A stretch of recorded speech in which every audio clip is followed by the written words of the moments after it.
చదవండి. యెషయా ప్రవచన గ్రంథం 41వ అధ్యాయము 10వ వాక్యాన్ని చదివి వినిపిస్తారు. భూదిగంతముల నుండి నేను పట్టుకుని దాని కొనల నుండి పిలుచుకున్న వాడా, నీవు నా దాసుడు. డైరెక్ట్ గా ఆ సెంటెన్స్ చదివేసేయండి అక్క. నీతి అను నా దక్షిణ హస్తముతో నిన్ను ఆదుకొందును. ఆమె చెప్పండి అందరు గట్టిగా. దేవుని హస్తం నీతి కలిగిన హస్తం. ఆమె చెప్పండి అందరు గట్టిగా. మనుషులకు చాలామంది చేతులు ఉన్నాయి, హస్తాలు ఉన్నాయి. ఆ హస్తంలో, ఆ చేతిలో ఎన్నో కలుషితం ఉంది. ఎందరో చేతిలో అపరాధం ఉంది. కొందరి చేతిలో రక్త అపరాధం ఉంది. చేతులు మలినమైనది, కళంకముతో కూడినది, కల్మషంతో కూడినది, అన్యాయం అక్రమాలతో కూడిన హస్తాలు మనుషుల హస్తం. మనం ఆరాధిస్తున్న దేవుని చేతులు పవిత్రమైనది, నిర్దోషమైనది, యథార్థమైనది. నీతి అను తన దక్షిణ హస్తం. చప్పట్లు కొడదాం అందరూ గట్టిగా గట్టిగా. హల్లెలూయా, హల్లెలూయా. నీతి అను నా దక్షిణ హస్తముతో నిన్ను ఆదుకుంటాను అని ప్రభు మాట్లాడుతున్నారు.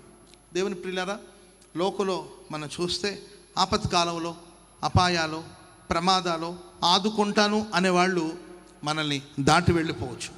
ఆదుకుంటారా బాబు అని మనం మొత్తుకుంటున్నా మనల్ని పట్టించుకునే నాదులు ఈ లోకంలో లేకపోవచ్చు. ఒక కోవిడ్ వచ్చినప్పుడు, కరోనా వచ్చినప్పుడు, ప్రజలు జీవ మరణాల మధ్యలో పోరాడుతున్నప్పుడు ఆక్సిజన్ అందించలేకపోయారు. ప్రాణాపాయంతో పోరాడుతున్నప్పుడు వాళ్ళకి హాస్పిటల్లో చోటు అందించలేకపోయారు, వైద్యాన్ని అందించలేకపోయారు. ఆదుకునే వాళ్ళు ఎవరు రాలేదు. ఒంటరితనాన్ని చూశారు. చాలామంది ఆ ఒంటరితనంలో ప్రాణాన్ని కోల్పోయారు. ఎవరు ఆదుకోలేకపోయారు, ఎవరు సహాయం చేయలేకపోయారు.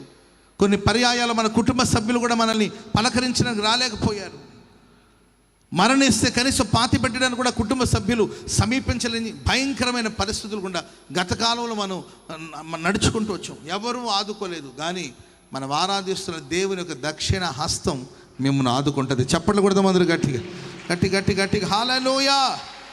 వరదలు వచ్చి మొన్నటి వరకు వరదలు వచ్చేసి వరదలు చిక్కుకున్న కుటుంబాలకి, చంటి బిడ్డలకు అందించడానికి పాలు కూడా లేకపోతే, ఒక పాలు ప్యాకెట్ తెచ్చుకునే అవకాశం లేక, తినడానికి ఆహారం లేక, వరదల ఊరంతా మునిగిపోయి, పట్టణమంతా మునిగిపోయి, ఇంటి పైకప్పు మీద కూర్చొని బాబు ఎవరైనా మమ్మల్ని ఆదుకోండి అని ఎదురు చూసిన ఆదుకోవడానికి ఎవరూ రాలేని పరిస్థితి.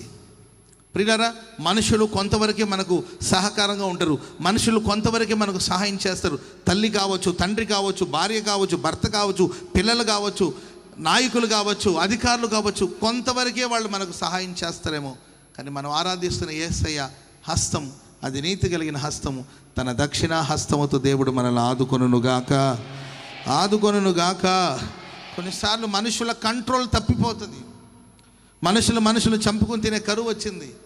కంట్రోల్ దాటిపోయింది. ఇక తన వల్ల గాల వెళ్ళి బాబు మాకు న్యాయం తీర్చమంటే వస్త్రాన్ని చెప్పుకున్నాడు. ఒక రాజే వస్త్రం చెప్పుకున్నాడు. ప్రభుత్వాల మీద మనం బాధపడడం కాదు, ఎవరు ఏమి చేయలేరు. కొన్ని పర్యాయాలు రాజు వస్త్రాన్ని చింపుకుంటే ఆయన గోనె పట్టలో ఉన్నాడు, ఆయనే దుఃఖంలో ఉన్నాడు, ఆయనే ఇబ్బందులో ఉన్నాడు, ఆయనే పోరాటంలో ఉన్నాడు. దేశంలో కరువు, వెలుపట శత్రువులు, వెలుపట పోరాటాలు, లోపల భయాలు, ఇలాంటి భయానకమైన పరిస్థితుల్లో రాజు కొనసాగించబడుతుంటే, రాజా మాకు సహాయం చేయమంటే, దేవుడు సహాయం చేయకపోతే, దేవుడు ఆదుకోకపోతే, దేవుడు తన చేతులు దక్షిణ హస్తం చాపకపోతే, నరుడుగా రాజుగా నేనేం చేయగలను వస్త్రం చెప్పుకొని ఎలుగెత్తి ఏడ్చాడు ఆ రాజు. కొన్నిసార్లు మన కంట్రోల్ దాటిపోతుంది. మన వల్ల కాదు, మన చేత కాదు, మనం సహాయం చేయలేము, మనం సరి చేయలేము, మనం బాగు చేయలేము. మన కంట్రోల్ మించి దాటి వెళ్ళిపోయే పరిస్థితులు రావచ్చు. ఈ శుభరాత్రి, ఈ 2024 సంవత్సరమున 1వ తారీఖున ఈ అర్ధరాత్రి వేళ దేవుడు మనతో మాట్లాడుతున్నాడండి.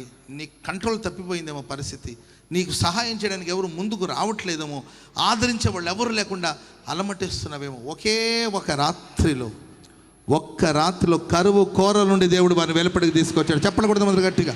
ఈ ఒక్క రాత్రి చాలు, మీ జీవితాన్ని ప్రభు మార్చబోతున్నాడు. మీ అవసరాలు ప్రభు తీర్చబోతున్నాడు. మీ అక్కర్లను దేవుడు తీర్చబోతున్నాడు. నా దేవుని యొక్క దక్షిణ హస్తం నిన్ను ఆదుకొనుగాక. పరిశుద్ధ స్థలం నుండి నా దేవునికి సహాయం చేయునుగాక.